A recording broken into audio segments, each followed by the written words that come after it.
this is the need of the hour. When we talk about the education, we call it as one which transforms the nation.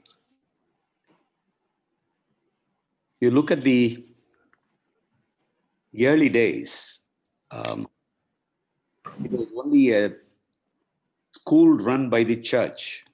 That's how the schools were started. And later on, these schools also started, apart from the moral and Bible teachings, it moved towards teaching mathematics, log- logic, science, maths, and things went beyond. Some of you will know that various universities like Harvard, Oxford, they all started as Christian schools. Later on, they became the Christian colleges, Christian universities, and today they are well known. Christians have contributed a lot in this area of education. Today, let me, as we begin, I have three basic concerns. Already it's 4:15, so let me straight away come to the area where I really want to touch. It's true that we have some of the best schools. I'm glad. You go to any town, um, the best school is a Christian school. The best college is a Christian college. I'm very glad. But I was reading an article by um, the Illustrated Weekly of India, the editor, Kushwant Singh. Some of you will know about Kushwant Singh, excellent writer. He says, "Where are the Christians?" This is the title of the article that he has written. Where are the Christians? He says in 1947, when India got independence, we had many schools and they were all run by Christians and they taught values. And he says, if I am what I am today, it's because of the Christian schools and colleges that I were taught. But in the last 70 years, many schools and colleges and universities have come. But when I want to admit my grandchild, I don't know to which school I must admit because most of these schools are nothing but commercial hotbeds. They don't teach values. Maybe they charge more money, but they don't teach values. But I don't find Christian schools. New schools have not been coming up. Very much true.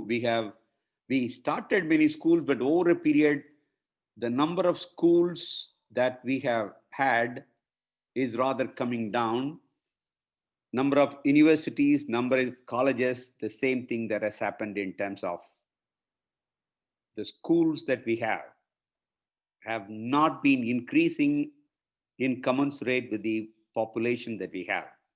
That's an area where we need to really address as we talk about the administration of the schools. Because when the larger vision is that we want to transform this country with very good quality education, which is known to be given by the Christian schools across the country, where have we failed? For people like this great author and writer, and he says, where are the Christians? Secondly, the second concern that I have is, one of the recent reports which was brought out by the government, it says that the percentage of people who are not having jobs, the percentage of people who do not have jobs. In that, quite interestingly, Christian community did not have, in percentage of people, Christian community did not have adequate jobs. That is, the percentage of Christians who are employed is comparatively less. I was shocked at this. We have the best schools, best colleges, best educated people, but in terms of jobs, not many people have got the jobs. And then I studied as to why this has come. You take the Northeast. Northeast, we have a large number of Christians. But Northeast is a place where, unfortunately, the whole Christianity has not been looking at them.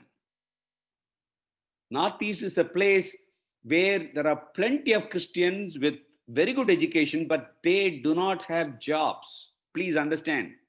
And nobody looks into that. We say Northeast is some other area. We have not even been looking at it. And even in other areas also, the number of people who are having jobs have not been that high. Number three, yes, we have good schools, good colleges. Where are the people who are occupying key positions in various areas, whether it is a government, whether it is politics, whether it is business? Are we having people who are very strong in the Lord, people who have been taught in our schools and colleges? Where are they? Why is it that some of our people, or most of our people, when they are educated, they are not able to occupy some of the key positions of IAS, IPS, IFS? Where are our people when it comes to the question of our people occupying ministers and chief ministers and governors and presidents? And where are our people? These are the three very basic areas that I have a concern. With that concern, let me start this session.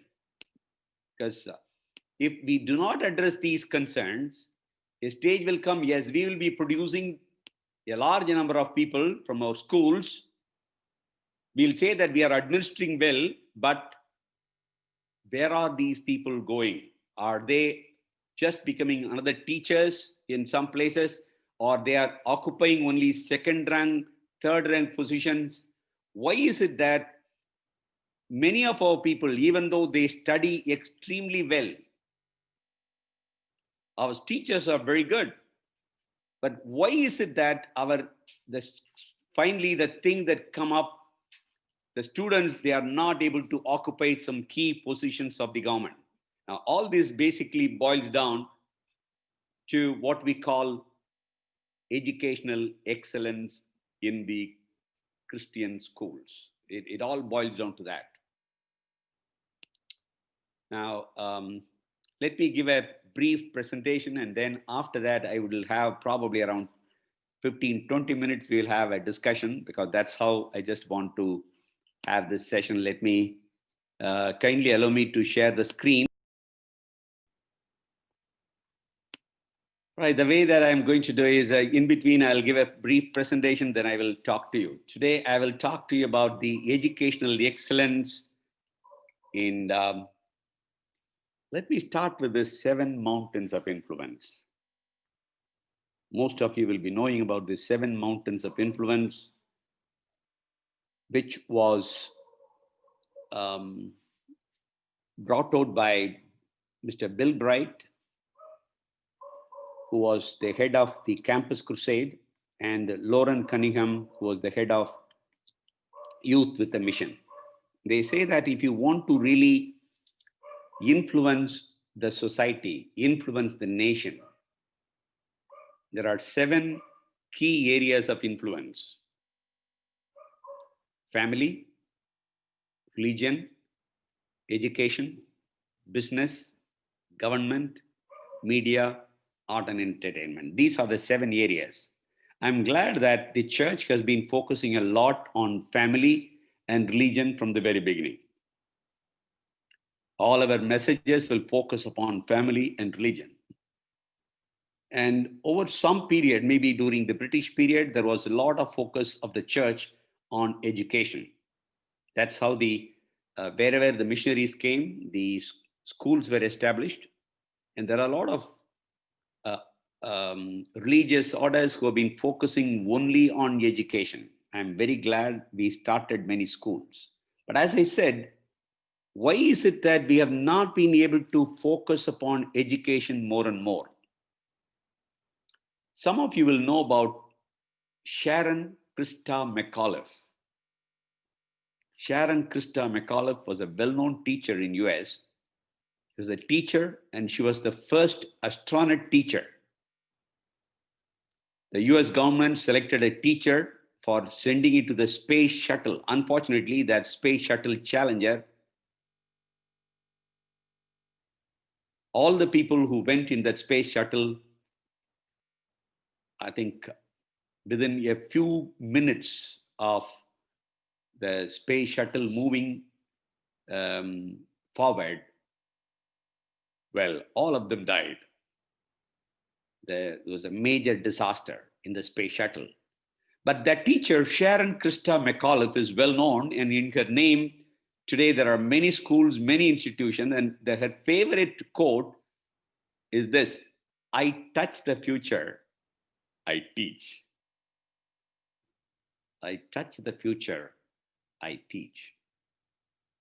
You're here as teachers, you're here as principals, you're here as administrators. We need to understand when you teach, when you're involved in the education institutions, you are touching the future of the nation. So if you are not expanding the role of education through the Christian schools, the ability to touch the future is coming less and less. That is the reason I told about those three concerns that I have. It's true that we have many schools, but we have not expanded. It's true that we have many students have been produced, but they are not getting the jobs. Somewhere we have gone wrong. It's true that we have many students, but they have not been occupying positions of influence. They need to address, because as a teacher, as a school, you are touching the future of the nation with the right values. That's the beauty of the Christianity. Right values along with the education is taught everywhere. So when they come out of the school, they say, yes, I have produced a best student in terms of definitely his education, but in terms of his character, in terms of his leadership. We have been focusing a lot on character. We've been focusing a lot on leadership. We've been focusing a lot on studies. I'm glad. If you have been reading this book, Why Nations Fail, I want you to read this book. It was brought out very recently, probably around 5 years back. Why Nations Fail by Darren and James. Both are research people who have brought out this issue based on the research done on many countries. They say two reasons: the nations fail when leaders fail. Nations fail when institutions fail. Not that we do not have leaders here in India. We have plenty of leaders. But these leaders are of level 1 and level 2. There is a leadership deficit today because we have not produced level 4 and level 5 leaders. That's what we talk about, the leaders of nobility. The leaders of excellence are level 4 and level 5 leaders like Gandhiji, who will care for the nation rather than care for your own personal interest.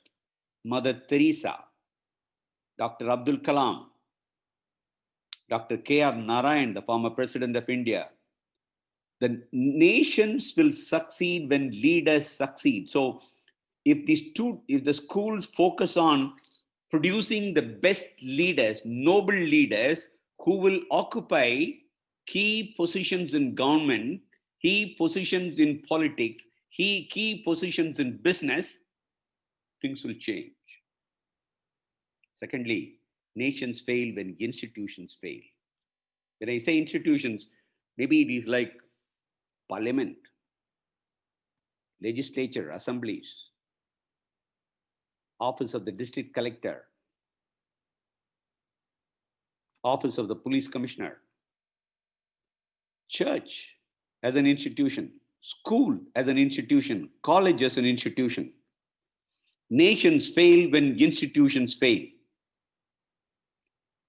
These two things, if we focus on these two areas, there is a great possibility that we'll be able to change our nation.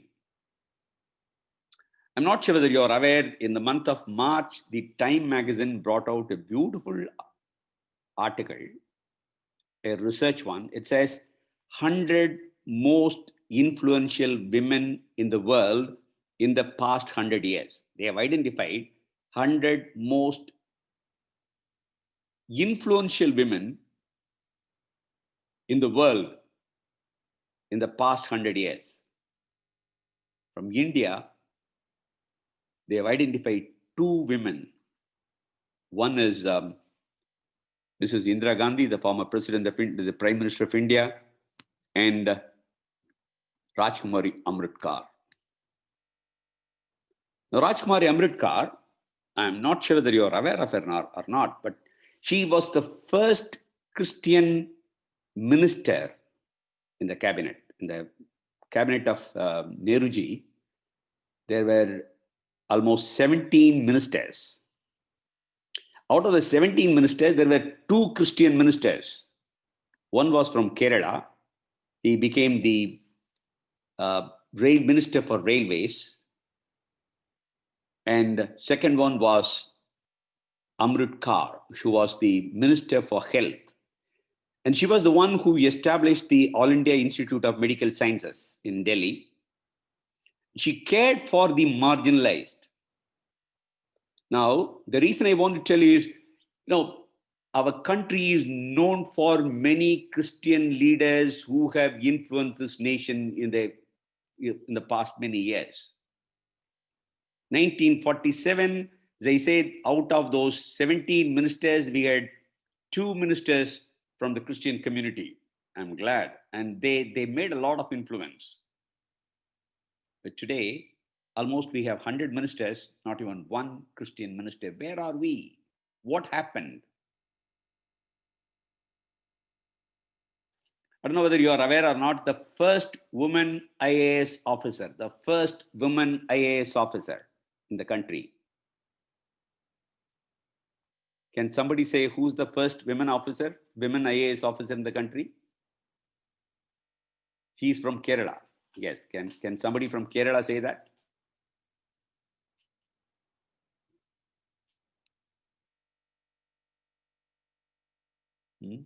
Probably we are not aware of our own church history, our own Christians making a substantial influence in the nation.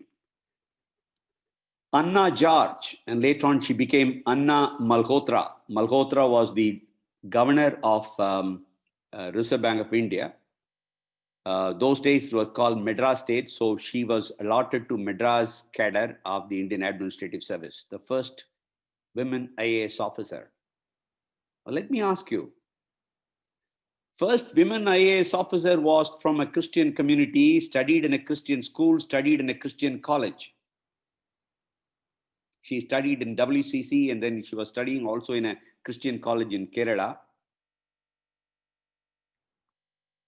Today, out of 800 people that get into the civil services every year, why is it that Christians are less than 15 people? Out of 800, less than 15 people have come in. Where have all the Christian leaders who have been produced by the best Christian schools and best Christian colleges? That's because we have not been focusing upon influencing this nation with the right kind of leaders. We need to, begin with the end in mind. What do you want to achieve as a result of the school? What do you really want to achieve when you produce these young boys and girls?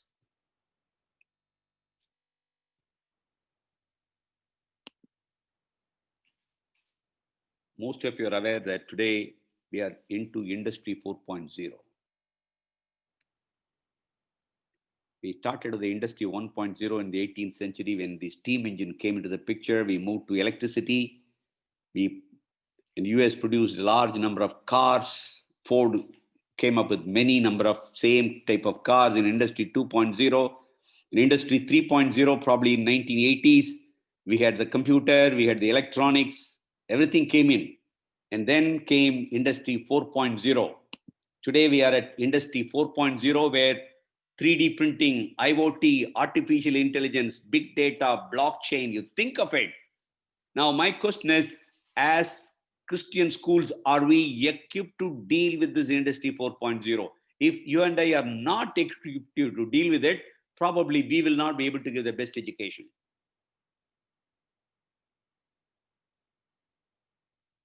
We are into the digital era. the schools, the colleges. We need to enter into this digital era. That's the reason. So the new trend as it's coming in, basically, I'm telling you that one is we have not been producing leaders in the politics, in the government, probably in the business world. We have not produced the best people from the schools that we have, from the school children that we have produced. We need, it's a cause for concern. And secondly, when the industry 4.0 come in, there are plenty of churches. The churches should become digital centers. Every church should have a place where anyone, not only the school children, even people who have finished the school, people, parents, they should be able to come, they should be able to learn what is AI, what is big data, what is blockchain, what is IoT. These are things which will transform the whole nation in the next 2 years. The church should be in the forefront. Christian schools will be the forefront because we are called to be the pioneers in this area.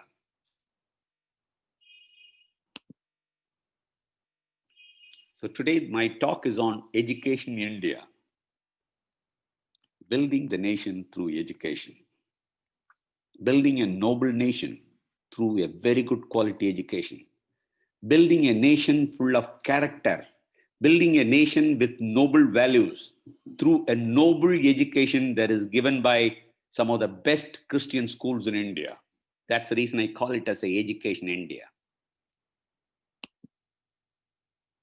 Within the education India, I call it as a school excellence framework. School excellence framework. I would like to suggest some framework where the schools, and especially after the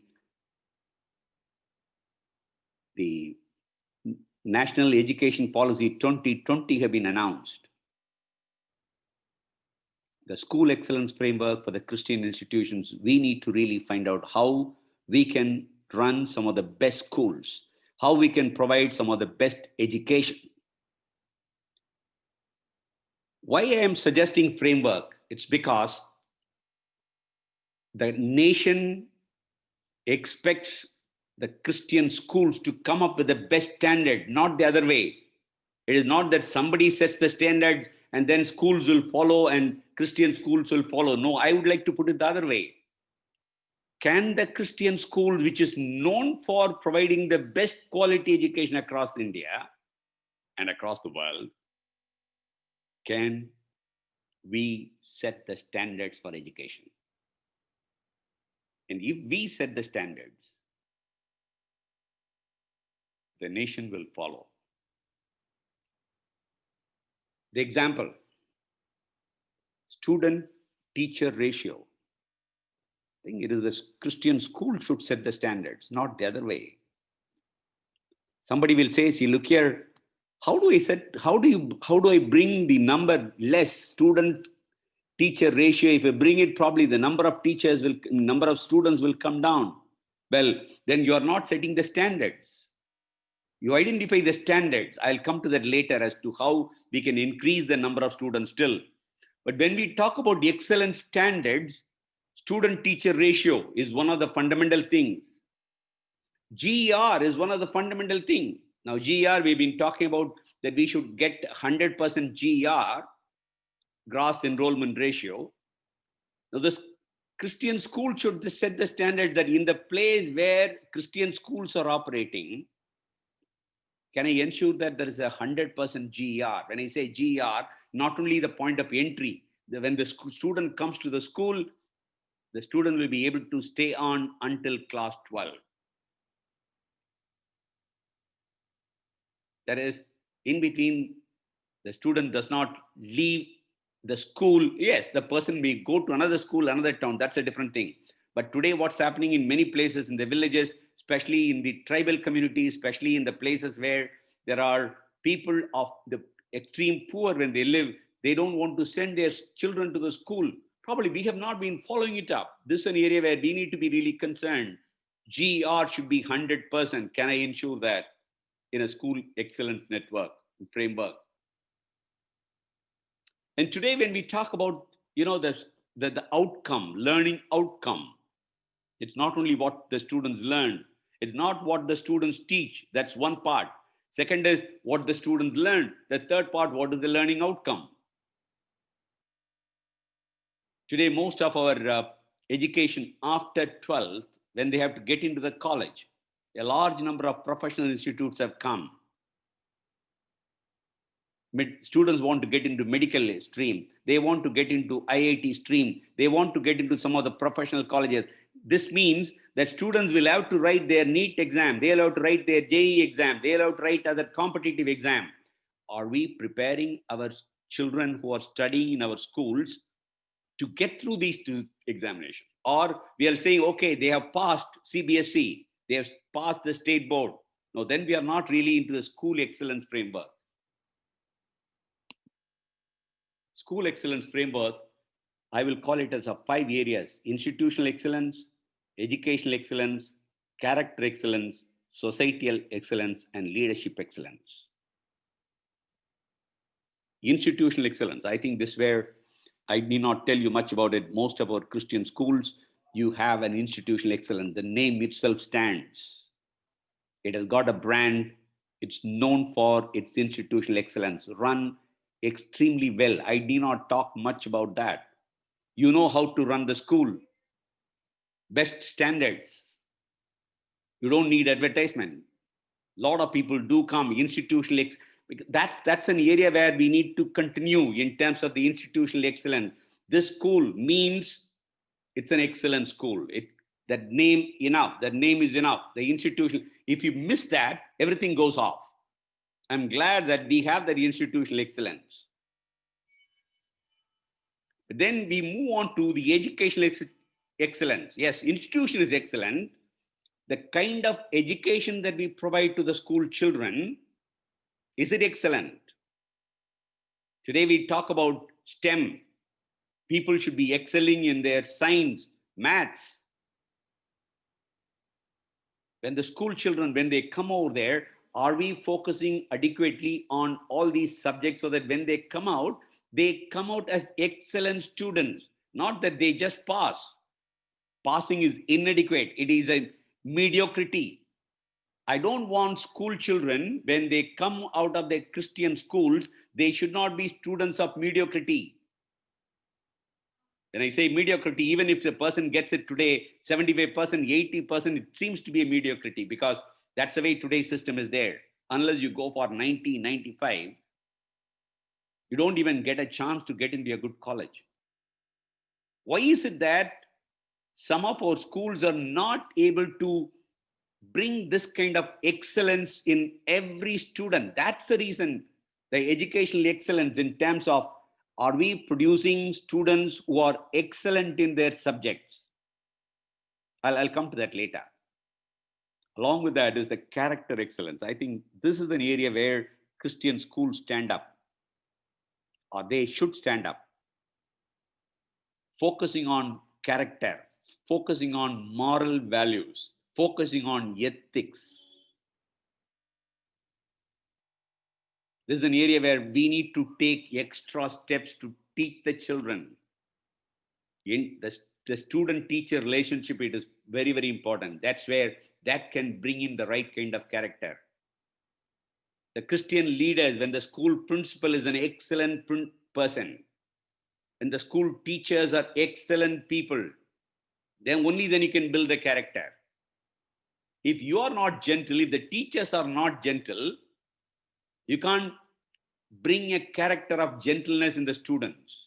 If you are not an excellent teacher, you just come, probably you just teach on an average, you can't expect the students to excel. The character, integrity, honesty, compassion, love, justice, all the character which comes from the Bible. I think that's what is required in building this nation. That's an area where we need to focus upon as character excellence. So when we develop the curriculum, when we develop the system, how do I build the character excellence in my school system? That's one of the fundamental things. Even in civil services exam, out of the 7 papers that the students will have to write in the mains, out of the 7, 1 paper is ethics. Please understand. Even in civil service exam, out of the 7 papers, we have 1 compulsory paper, which is ethics. I'm glad the government has been focusing a lot on ethical values. Third is the societal excellence. The students who come out, they should become the social leader. They should be able to transform the society. The school should be one which produces an excellent society around that. In your town, the school should be the fulcrum of the societal transformation, not just school is only for learning. For every area, the school should provide leadership. The school principals, school teachers should be the most respected people because they are involved in the societal transformation.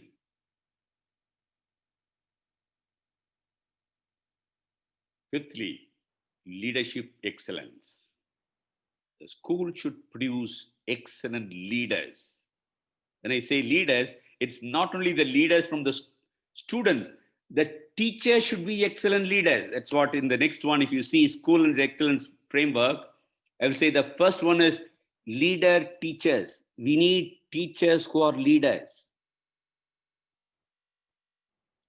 Reinforce the concepts and scale up by having leaders teach. If you want to produce excellent leaders in terms of students, first of all, your teacher should be the great leaders. Equip them, empower them, train them, build them well. So that I think that's where I'm here for. I can help you in terms of empowering your teachers as leaders.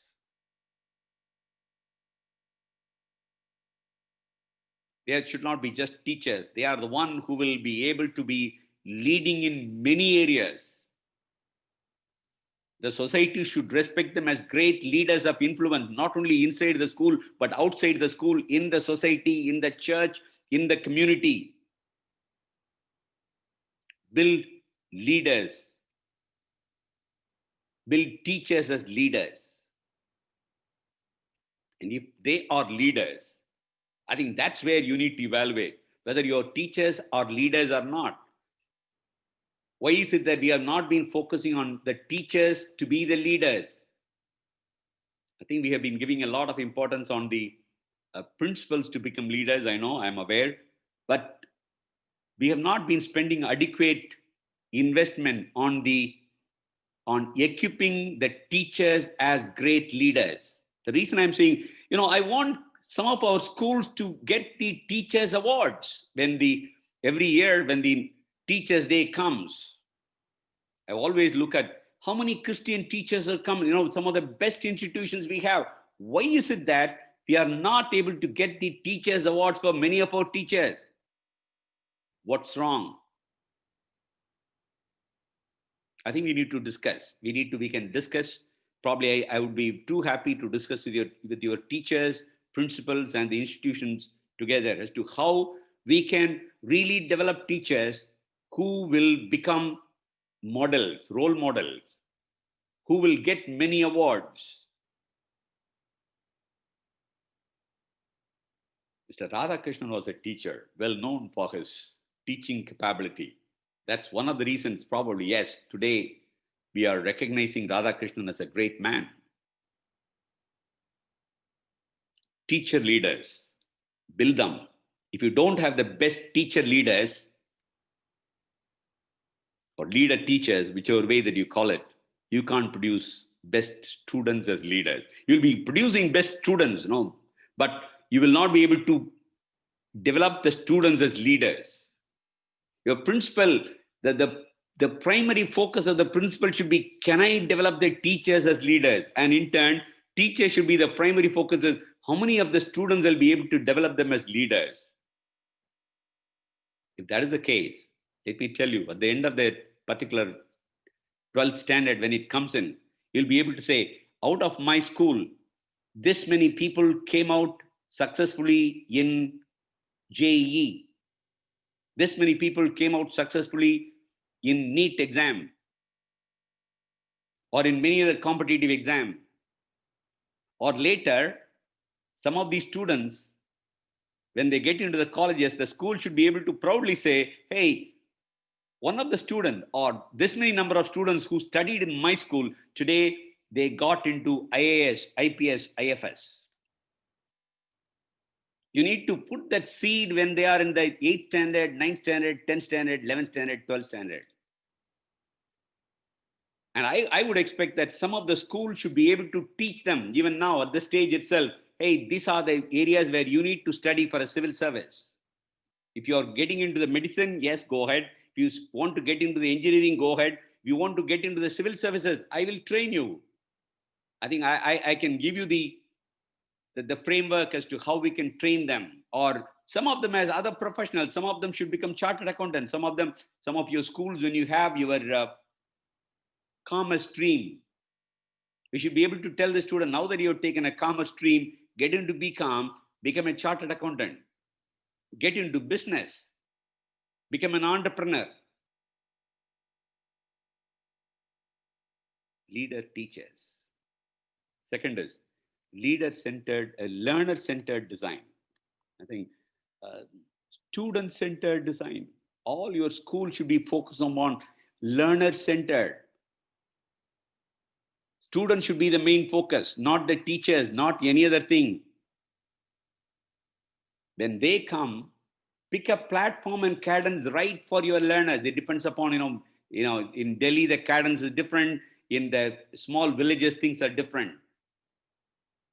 Depending upon the place where the school is placed, the learner-centered design or the student-centered design. What is the thing that this student from a village community or a community where they come from very poor background, how do I give education for him to come with competence? He'll be able to come with confidence. He'll be able to come with character.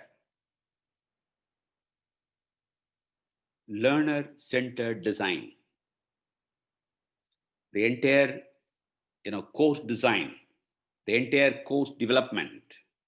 It is not that I am teaching the NCRT books from this book to that book. No, that's only one of the material that is available. What kind of thing that is required for this student in terms of his character development, in terms of his physical development, learner-centered design. I'll give you one simple example.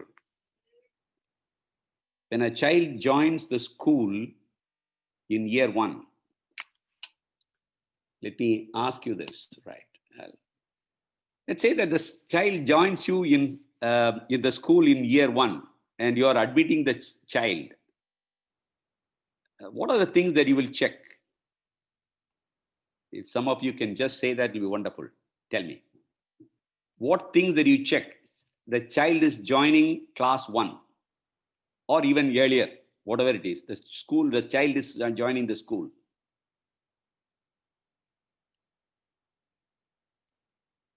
What are the records that you will keep about the child?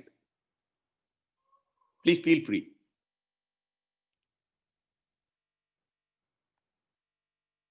Go ahead. There are teachers, there are principals. Go ahead. What are the very basic things? What are the basic requirements when the child joins over there? Yes. One is definitely you're getting his age certificate. Yes. What are the other things that you will capture the data when the child joins? Birth certificate. What else? Birth certificate is one.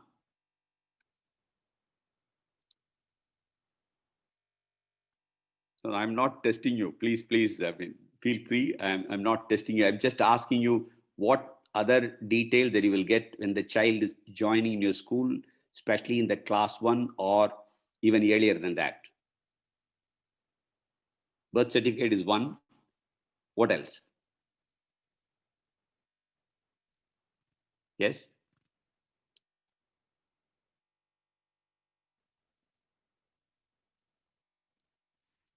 Aadhaar card. Okay. Good. Yeah. What else? Community certificate. Okay. Good. It's written by CA John Morris. Okay. John Morris is interested in community certificate and Aadhaar card also. Okay. Marriage certificate of the parents. Educational qualification of parents. God, yeah. Okay. Okay. I mean, if the parent is not educated, let me suppose one says that my parent is not educated at all.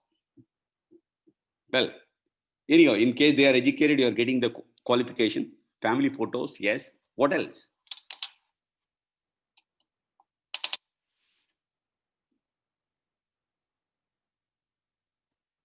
Are you taking the height of the child? Yes, no. Are you taking the weight of the child? Blood group, yes. Blood group in case of accident, yes. Are you taking the height of the child and weight of the child? If you do not take the height of the child and weight of the child, do you know whether the child is stunted or wasted? And today in India, the stunting and wasting is a major problem. And the government is not able to address this. They say that, well, I will give 5 kilograms of rice to the people. No, when you find that the child is stunted or wasted based on the specific parameters, it is the responsibility of the school. Can I provide nutrition in the school itself for such children? If out of 100 children, if 20 children or 10 children are stunted or wasted, identify it, and then what kind of nutrition that I need to provide. And that's the responsibility of the school. If you begin that, let me tell you, every child in the next few years, the stunting and wasting will never be a problem. Today, when we talk about the health, we are pushing it upon the society. Somehow or other, they will manage. I'll say the school is the fundamental area. Look ahead. That's what I said. Learner-centered education, learner-centered, student-centered. The student, what about his height? What about his weight? Is he, what about his mental health? What about his IQ? Most of us do not even check the IQ. We just ask a few questions and then say, okay, the child is admitted because of the age. Have we checked the IQ? If you check the IQ, then you can say, these are the children whose IQ is not really comparable. I need to help them in a very, very special way. These are the children whose IQ is very high. So I need to really train them in a different way.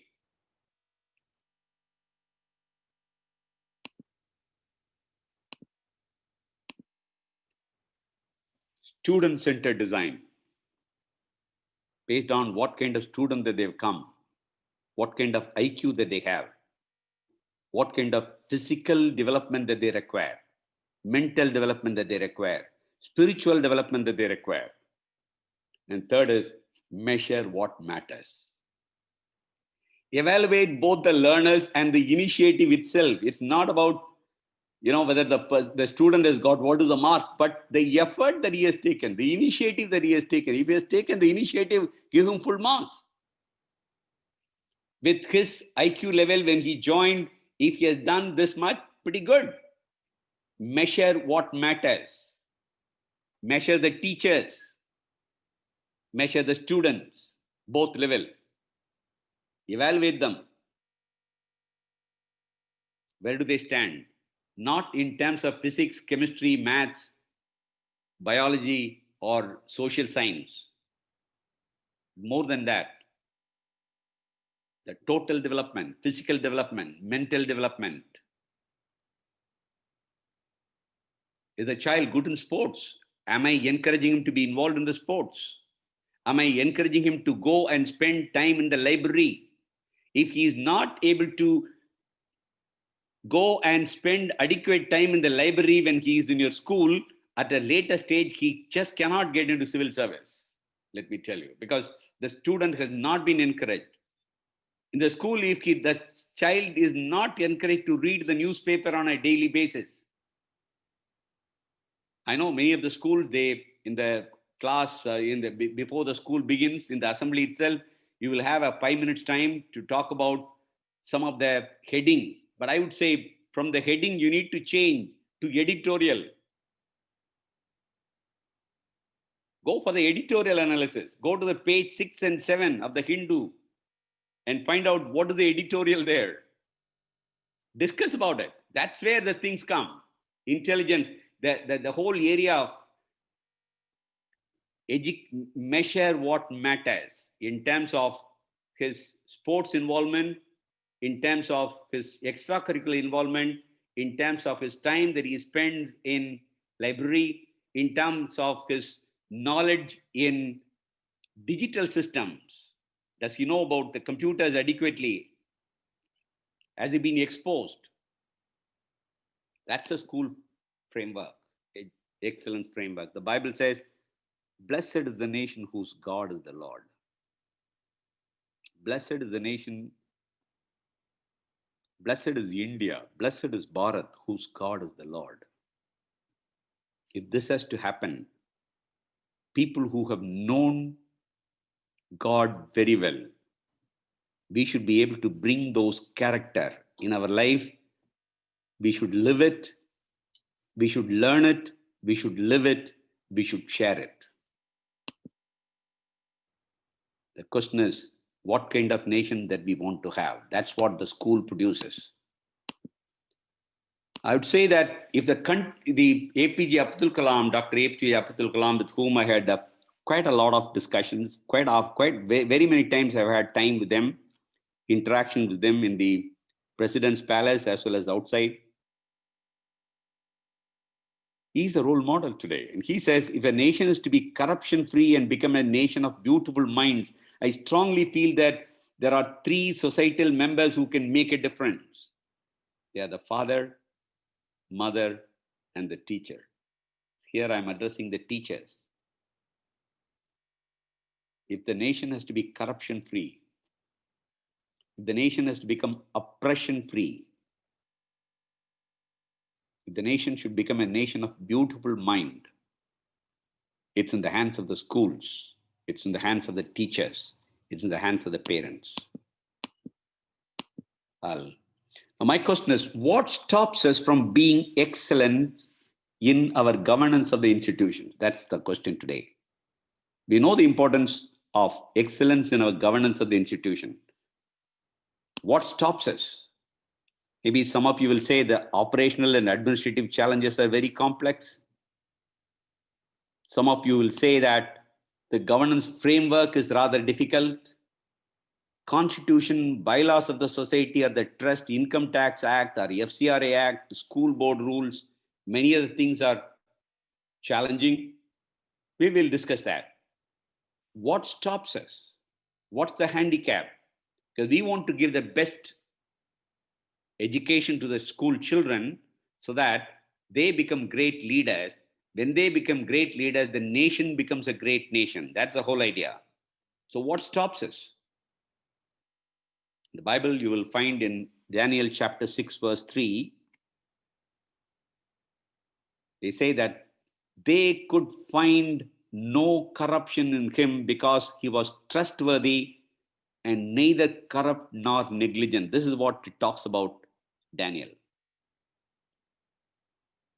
In his conduct of government affairs, they could find no corruption. He was trustworthy. He was neither corrupt nor negligent. Excellent people that Daniel and his teammates. That's the kind of people the school should produce. If the Christian schools can produce that kind of people with character and competence, and not only character, neither competence nor negligence, even competence, the nation will be totally a different nation. I would say that we should be people who are accountable, faithful, and truthful. That's the kind of people that we require. In every matter of wisdom and understanding, the king found those 3 people, Daniel and his friends 10 times better than others.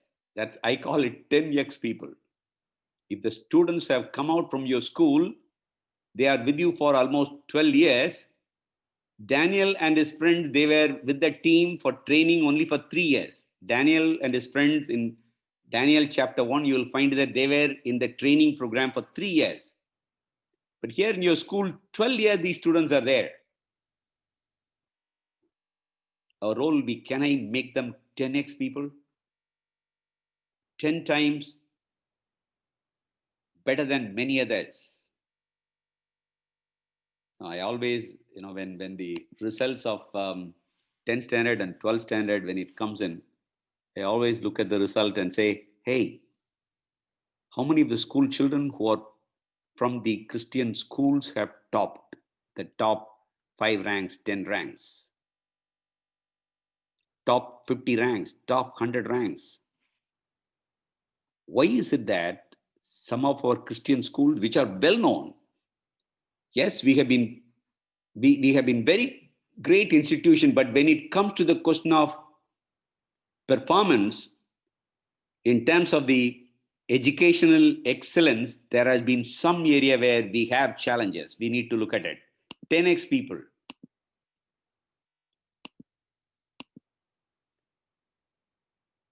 So your external institutional framework talks about 3 areas: your purpose, your performance, and your governance. Purpose, we are all very clear.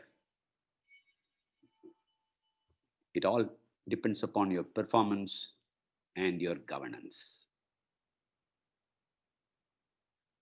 Well, a few areas I've already touched. Probably there are many more areas which I will not be getting into that because that's because of the time that is available. I would say that some of the areas that we need to focus upon, I will discuss in when we have this time of questions, that we will try to do that.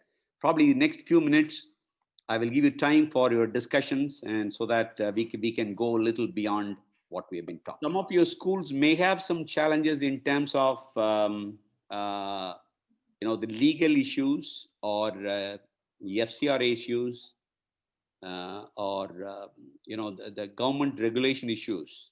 If you have challenges, please let us know. Those things also we can. Now that's the reason we are all with you here. Because your role primarily will be in terms of education excellence within the things, but there are many other areas where you can really focus upon. And if there are limitations in terms of legal issues, FCRA issues, or trust issues, please get in touch with us. There are some chartered accountants that are also here. Others are also here. One can. No, we are all there, sir. We keep helping them. We've got our uh, leaders here. Lawyers are there. Advocate Jose Abraham, who's also an advocate on record. He's also the chairman of Paideia Institute. So Yes. we keep organizing webinars on various issues which are related to education institutions, and so many of them, they know, they're all part of our family. So I can would we? like to say that the role of the teacher, right? The role of the teacher. I'll just put this one slide and we will wind up. I'll just put this one slide. Let me see.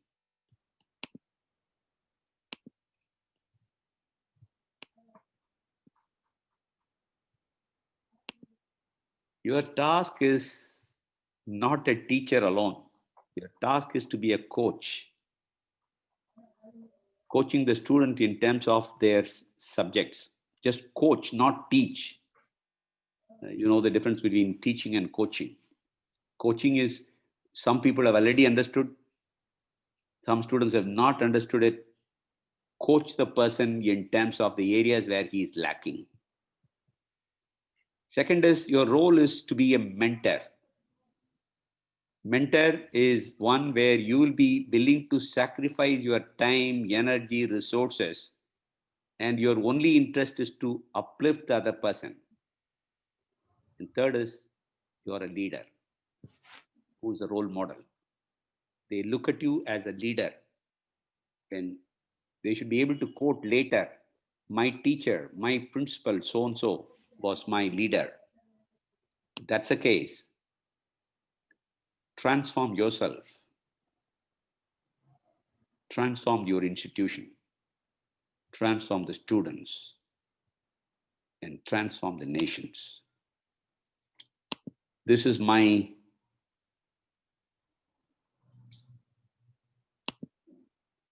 mission statement: to be involved actively in nation building that will lead India becoming a developed and noble nation soon. To be involved in the task of transforming the lives of people. I think each teacher should have their own mission statement. Each school will have their own mission statement in terms of building the nation, building the students, building the teacher, and transforming the society. Thank you so much.